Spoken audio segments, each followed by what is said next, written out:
गुरुर्ब्रह्मा गुरुर्विष्णू गुरुर्देव महेश्वरा सद्गुरु साक्षात परब्रह्म तस्मै श्री सद्गुरवे नमः। जय जय रघुबीर समर्थ श्रीराम समर्थ। सद्गुरु चरणांना नतमस्तक होऊन आपण या निरूपणास सुरुवात करूया। समर्थांनी सांगितलेलंच आहे ना, मनुष्याने विचार न करता बोलणं सर्वात मोठं पाप आहे। मनुष्य आहे ना, कोणतीही गोष्ट जेव्हा करतो ना तेव्हा तो कधीही विचार करत नाही की समोरच्याच्या जीवनावर त्याचा काय परिणाम होईल। पण याच्यामध्ये नुकसान कुणाचं होतं बरं? दुसऱ्याचंच होतं ना। आपण एखादी गोष्ट विचार न करता बोलतो आणि त्या विचार न करता बोलण्यामुळं आयुष्यामध्ये एवढ्या गोष्टींना सामोरे जावं लागतं की कधीकधी एखाद्या जीवनामध्ये आहे ना, एखाद्या मनुष्याच्या जीवनामध्ये एवढं दुःख निर्माण होतं की त्या जीवनामधून त्याला दुःखातून वाट निघत नाही। मग एवढा जर त्रास आपण दुसऱ्याला देत असू, म्हणजे हे शब्द आहेत ना ते मनुष्याने जपून वापरायला हवेत। पण मनुष्य तसा करतो का बरं? म्हणून कोणतीही गोष्ट जेव्हा तुम्ही करत असाल ना, समोरच्याला विचार करून बोला। बघा, तुम्हाला महाभारतामध्ये घेऊन जायचं असेल ना, महाभारतामध्ये बघा कुरुक्षेत्रामध्ये हा प्रसंग घडलेला होता। म्हणजे ही कुरुक्षेत्र युद्धाची छाया आहे ना, अद्याप पृथ्वीवर पसरलेली नव्हती। दुर्योधनाचा हट्ट दिवसेंदिवस वाढत होता आणि शांती राखण्यासाठी श्रीकृष्ण स्वतः दूत म्हणून हस्तिनापुरामध्ये आले। राजवाड्यामध्ये त्यांचे स्वागत सुद्धा झालं, पण वातावरणामध्ये तणावच होता ना। बघा, धृतराष्ट्र अंध होता, पण महत्त्वाकांक्षेचा अंधार त्याच्या मनालाही झाकून टाकला होता। ती गंधारीची मूक वेदना भिंतीतून सुद्धा जाणवतच होते ना। दुर्योधन अभिमानाने फुगला होता। सभेत उभे असलेले शूरवीर द्रोणाचार्य, कर्ण, कृपाचार्य हे या वादळामध्ये आपापल्या मनातील गुंता घेऊन उभे होते। आणि या गोंधळामध्ये एकमेव शांत आणि संयमी होते ना, पण निस्पृह व्यक्ती होती ती म्हणजे विदुर। धृतराष्ट्राचा सखाच होता ना, पण त्याहून जास्त धर्माचा रक्षक होता।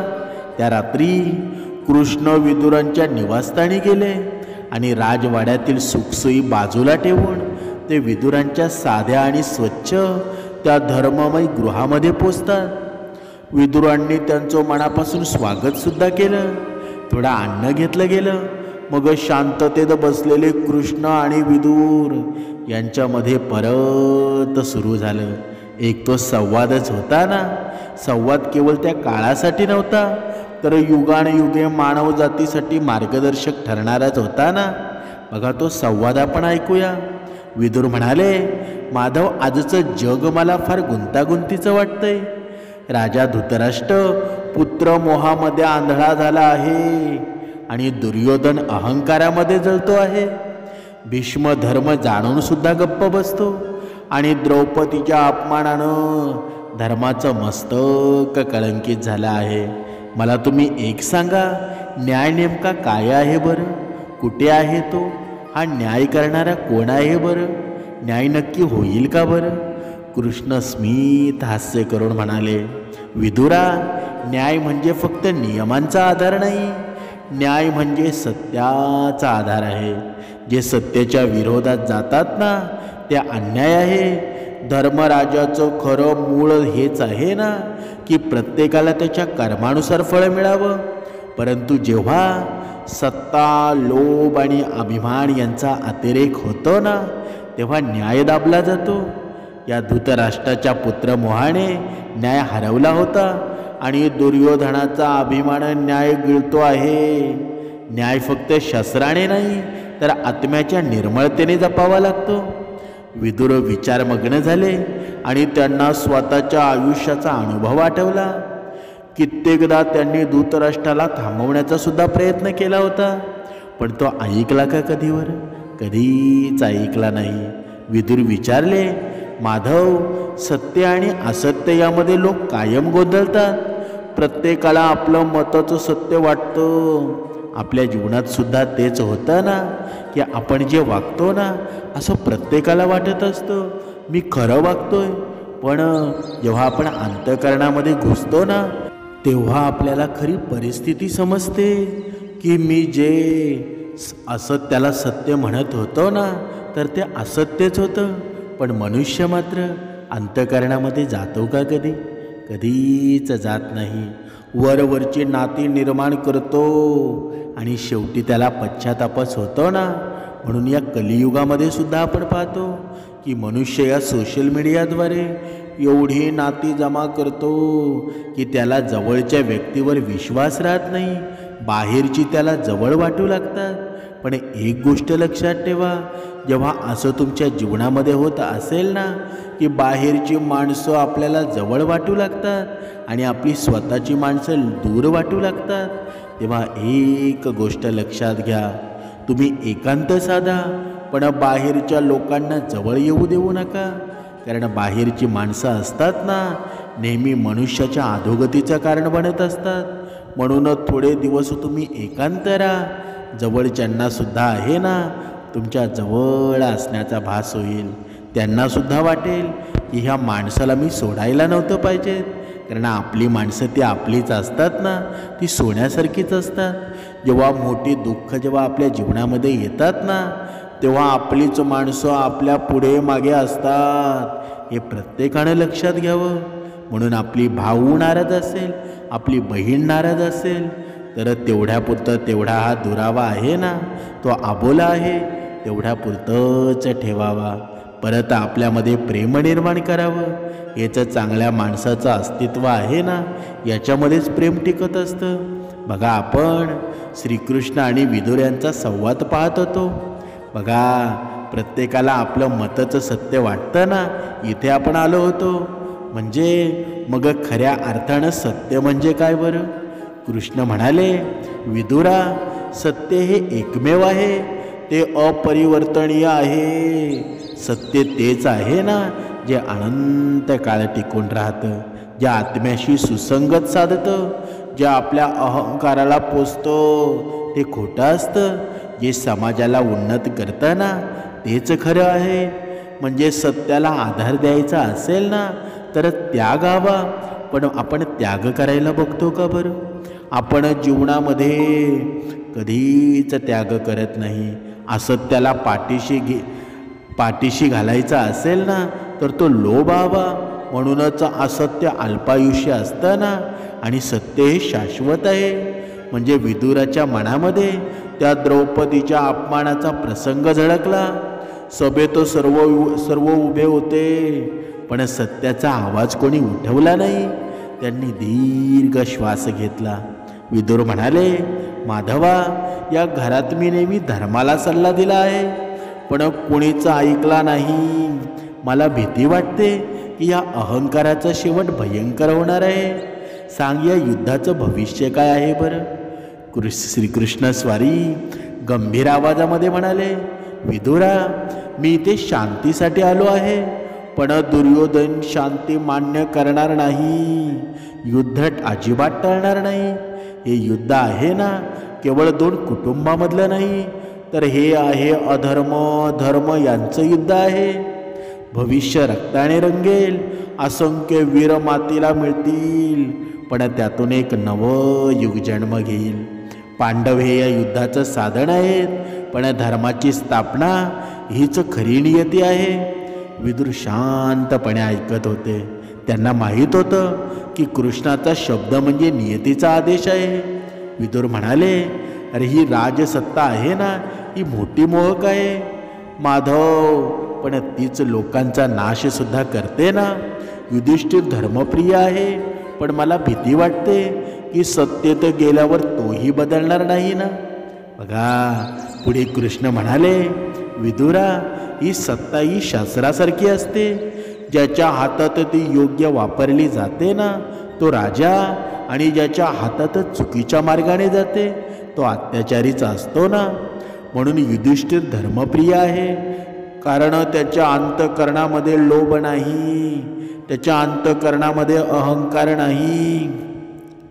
खरा राजा तोच आहे जो स्वतःसाठी नव्हे तर लोकांसाठी जगत असतो. ज्याला सत्ता ही जबाबदारीची वाटते त्याच्या हातून न्याय कधी होत नाही. विदुर शांतपणे म्हणाले, माधवा, मी अनेकदा विचार केला आहे, मनुष्याचा खरा धर्म कोणता आहे बरं? फक्त राज्य करणं, शस्त्र उचलणं, की काही वेगळं आहे करणं?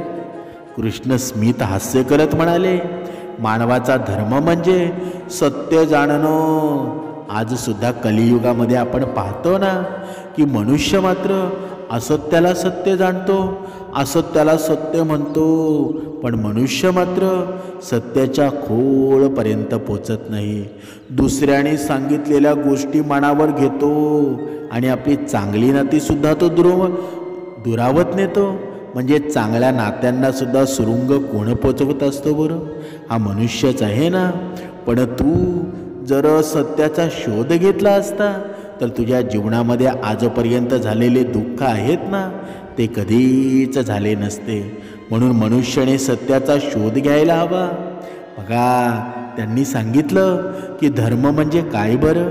धर्म म्हणजे सत्य जाणणं, दया ठेवणं आणि कर्तव्य पार पाडणं. प्रत्येकाला आपली आपली भूमिका दिलेली आहे. योद्ध्याचा धर्म युद्ध आहे आणि गुरुचा धर्म ज्ञान देणं आहे. स्त्रीचा धर्म कुटुंबाला जोडणं आहे आणि सेवकाचा धर्म निष्ठा आहे. पण या सर्वांच्या मुळाशी काय आहे बरं?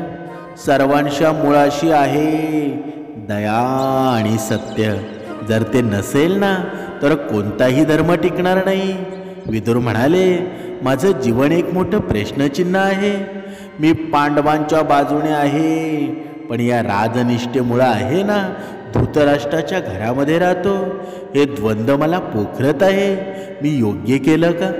कृष्ण म्हणाले, विदुरा, तू या घराचा खरा दीप आहेस. अंधारात एक दिवा जसा मार्ग दाखवतो ना तसाच तुझा धर्म आहे. तू जर इथे नसतास ना तर कदाचित ते घर कधीच अधर्मात बुडालं असतं. तुझी भूमिका कठीण आहे, पण तीच तुझी महानता आहे. विदुराच्या डोळ्यामध्ये पाणी आलं आणि कृष्णाच्या शब्दांनी त्यांना आत्मिक समाधान मिळालं. कृष्ण म्हणाले, विदुरा, काळ हा कुणासाठी थांबत नाही, तो सर्वांना घेऊन जातो. आजचं कुरुवंशीय उद्याचं शौर्य आहे, हे सारंही काळाच्या प्रवाहात विरतील. पण एक गोष्ट कायम राहील, ती म्हणजे धर्म. ज्यानं धर्मासाठी आयुष्य दिलं ना त्याचं नाव युगानुयुगे जपलं जाईल. विदुर म्हणाले, मग हे युद्ध का हवं बरं? हे सर्व काही असं असेल मग युद्धाची गरज आहे का बरं? जर सगळं काळानं गिळून टाकायचं असेल ना तर इतका विनाश कशाला हवा बरं? कृष्ण म्हणाले, विनाशाशिवाय नवनिर्मिती होत नाही. झाड मरतं ना तेव्हा बी पेरलं जातं आणि नवीन अंकुर उगवतो ना. हे युद्ध म्हणजे विनाश, पण त्यातून धर्माचं नवीन झाड उगवेल. रात्र गडद झाली होती, आकाशात सारे तारे चमकत होते. कृष्ण आणि विदुर यांचा संवाद आहे ना अजूनही सुरू होता. विदुर पुढे म्हणाले, हे माधवा, मी एक गोष्ट जाणून घ्यायची आहे. या युद्धानंतर भविष्य कसं असेल बरं? कृष्णांनी सांगितलं, हे विदुरा, हे युद्ध लाखो लोकांचं रक्त पिणार आहे, पण या रक्तातून एक संदेश उगवेल की अधर्म कितीही बलवान जरी असला ना तरी तो शेवटी हारत असतो. युधिष्ठिर धर्माने राज्य करेल, पण त्यालाही अपराधीपण वाटेल. म्हणून त्याला तुझ्यासारखा सल्लागाराची गरज आहे. भविष्य तेजस्वी आहे, पण त्यासाठी आहे ना या काळ्या रात्रीतून जावं लागेल. विदुर शांत झाले आणि म्हणाले, हे माधव, जर पांडवांनी जिंकून सुद्धा हजारो मरणं घडवली तर ते कसं योग्य ठरेल बरं? कृष्ण म्हणाले, विदुरा, तू कधी कधी पाप थांबवण्यासाठी तलवार उचलावी लागते, अन्यथा पाप पसरत जातो. पांडवांचे बाण ही धर्मासाठी आहेत, त्यांच्या शौर्याचं उद्दिष्ट आहे ना ते अजिबात वैयक्तिक नाही, तर समाज कल्याणासाठीच आहे ना. रात्र सरत आली होती. पक्ष्यांची किळबिला ऐकू येऊ लागली. कृष्ण उठले आणि विदूर वाकून म्हणाले, हे माधवा, आज तुमच्या शब्दांनी माझा अंतर्मन हलकं झालं आहे.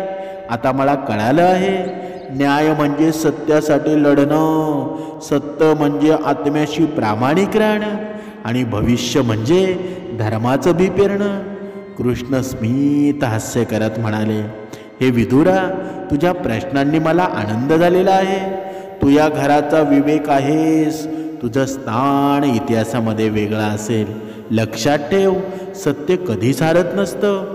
इथे दोघांचंही संभाषण संपतं. ते निघून जातात. विदुर एकटेच बसले होते, पण त्यांच्या मनात आता गोंधळ नव्हता. त्यांना जाणवलं की या अंधारातून जरी युद्ध उभं राहिलं ना, तरी शेवटी धर्माचं प्रकाशदीप या जगाला उजळून टाकेल. हा संवाद केवळ दोन व्यक्तींचा नव्हता, तो होता ना न्याय, सत्य आणि भविष्याचा यांचा शाश्वत संवाद होता. विदुराचा प्रश्न म्हणजे प्रत्येक माणसाचा प्रश्न होता, आणि श्रीकृष्णाचं उत्तर म्हणजे प्रत्येक युगाचं मार्गदर्शनच होतं ना. म्हणजे महाभारताचा गाभा हाच आहे ना. अन्याय कितीही बळकट जरी असला ना, तरी तो कधीच टिकत नाही. सत्य कितीही दाबलं गेलं तरी ते उगवतच ना. म्हणून धर्म म्हणजे केवळ युद्ध नव्हे, तर समाजाच्या कल्याणासाठी जगणं आहे. म्हणून जीवनामध्ये एक गोष्ट निश्चित आहे की तुमच्या जीवनामध्ये तुम्हाला कुणीही किती त्रास देण्याचा प्रयत्न केला तरी अन्याय कधीच सहन करू नका. कारण भगवद्गीता आपल्याला काय शिकवते बरं? थोडं थांबा, पण धर्माच्या बाजूने राहा. जर तुमचा धर्म बुडत असेल ना, तर कसलाही विचार करू नका. कारण तिथे तुम्ही दया, माया, शांती जर राखली तर तुमचा सुद्धा विनाश व्हायला वेळ लागणार नाही. म्हणून जिथे धर्माचं कार्य असेल तिथे तुम्ही तत्पर राहायला हवे. म्हणजे हे श्रीकृष्ण आणि विदुरांच्या संवादामधून आपण काय शिकतो बरं? मनुष्याच्या जीवनामध्ये आहे ना, मनुष्यानं बघा विचार न करता बोलू नये, आणि जे विचार न करता बोलतात ना ते कौरवच आहेत ना. कौरव नेहमी अहंकारामध्ये असायचे. पुढच्याला काय होईल याचा विचार ते कधी करत नसत. ते का अहंकारामध्ये असायचे बरं? कारण भरपूर संपत्ती, पैसा हा अहंकारच निर्माण करतो ना. त्यांच्याकडे सर्व काही होतं, सर्व काही गडगंजी संपत्ती होती, पण तरीसुद्धा त्या उलट पांडवांकडे काही होतं का बरं? काहीच नव्हतं. पण त्यांच्याकडे विचार होते, त्यांच्याकडे सामर्थ्य होतं, आणि त्यांच्याकडे भगवंताची कृपा होती.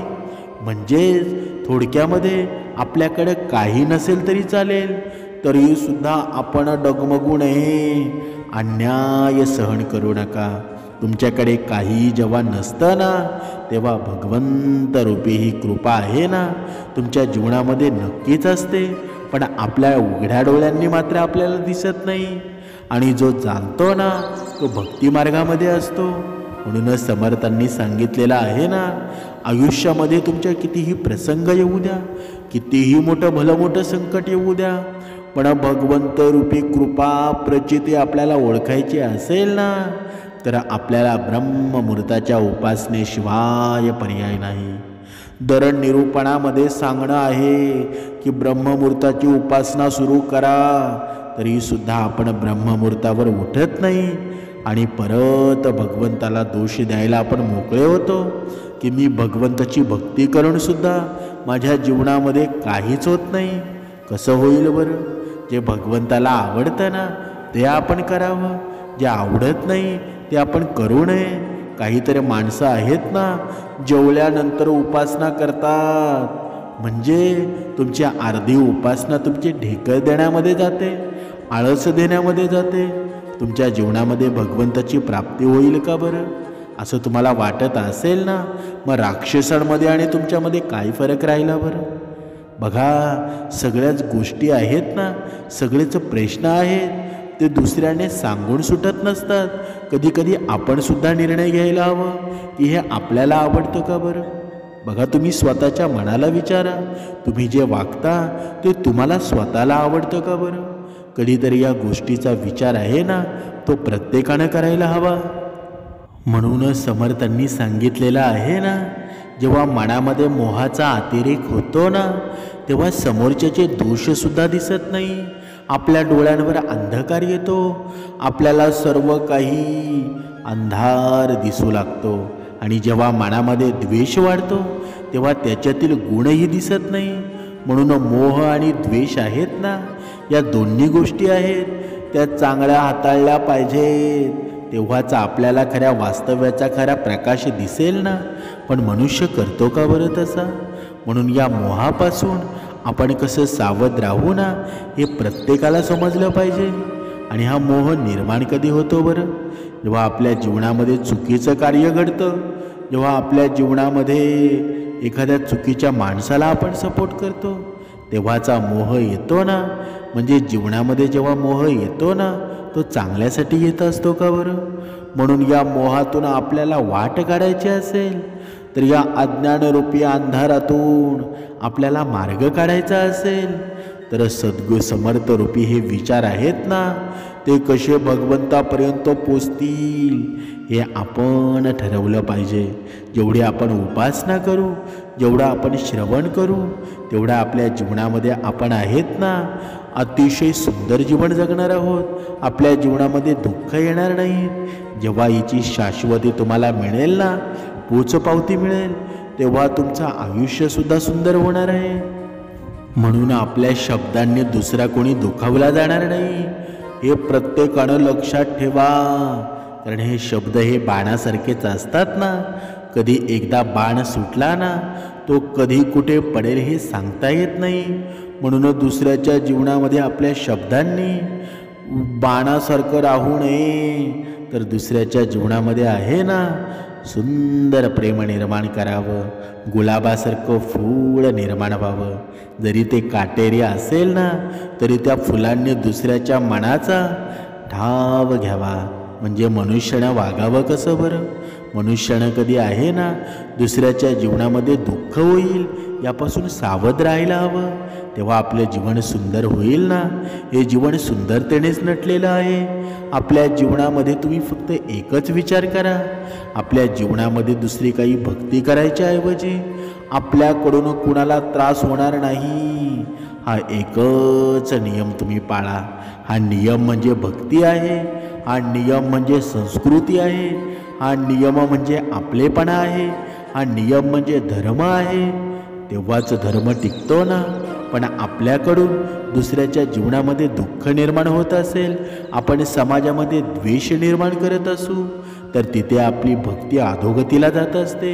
आपल्या जीवनामध्ये पापकर्म निर्माण होतात आणि तेव्हा आपण भक्ती आहे ना, भगवंताची प्रचिती कधीच आपल्याला येत नाही. म्हणून आयुष्यामध्ये जे घ्यायचं आहे ना, ते नक्कीच आपण प्राशन करून घ्यावं. पण जे आपल्या जीवनामध्ये अधोगती निर्माण करतं ते तिथेच सोडून द्यावं. म्हणजेच थोडक्यामध्ये मनुष्याने सत्याचा शोध घ्यायला हवा. समर्थांनी मनाच्या श्लोकांमध्ये वर्णन केलेलं आहे. अविद्या गुणे मानवाऊ मजेना, भ्रमेचू कळेही तते आकळेना, परीक्षे विणे बांधले दृढ नाणे, परी सत्य मिथ्या असे कोण जाणे. म्हणजे जी अविद्या आहे ना, या अविद्या असल्यामुळं मनुष्याला सत्य काय आहे ते कधीच कळत नाही. या मायेमुळं तो भ्रमामध्ये गुंतून जातो ना, भ्रमामध्ये सापडून जातो. त्याला आपलं हित कशात आहे ना, हे कधीच कळत नाही. म्हणजे पारख न करता गाठीला नाणं बांधणं, ते खरं आहे की खोटं आहे ते कोण सांगणार बरं? म्हणून मनुष्याला आहे ना, भक्तीची का गरज आहे ना, ते आपल्याला या मनाच्या श्लोकांमधून दिसून येतं. जेव्हा आपल्या जीवनामध्ये जेव्हा रोज श्रवण होतं, जेव्हा 2 वेळची उपासना होते, तेव्हा मन आपलं ताजेतवानं राहतं. आपल्या मनामध्ये कधी वाईट विचार आले ना, तर श्रवण ते वाईट विचार आणून देत नाही, कारण श्रवण दर वेळेला हे मनुष्याचं मन आहे ना ते स्थिर करण्याचा प्रयत्न करतं. म्हणून मनुष्यानं ही भगवंताची कृपाच आहे ना की आपल्याला रोज श्रवण ऐकायला भेटतं, आपल्याला रोज श्रवण करायला भेटतं. नाहीतर एक दिवस असा होता ना की बघा हप्त्यातून एकदा आपण जायचो, कधी कधी तो सुद्धा आपला खाडा व्हायचा, मग पूर्ण दिवस जसे तसे. पण आता आपल्या जीवनामध्ये तसं राहिलेलं आहे का? चांगले विचार आपल्याला रोज ॲक्टिव्ह करत असतात, आपली ऊर्जा वाढवत असतात. म्हणून ही भगवंताचीच कृपा आहे ना. ज्यांना ज्यांना वेळ भेटत नाही, ज्यांना ज्यांना जायला वेळ नसतो, त्यांनी हे नक्कीच श्रवण करावं. मनावर ताबा ठेवा, जीवनामध्ये चांगलं वागा, कर्माने राहा, धर्माने वागा. तुमच्या जीवनाचं कल्याण झाल्याशिवाय राहणार नाही. जय जय रघुवीर समर्थ.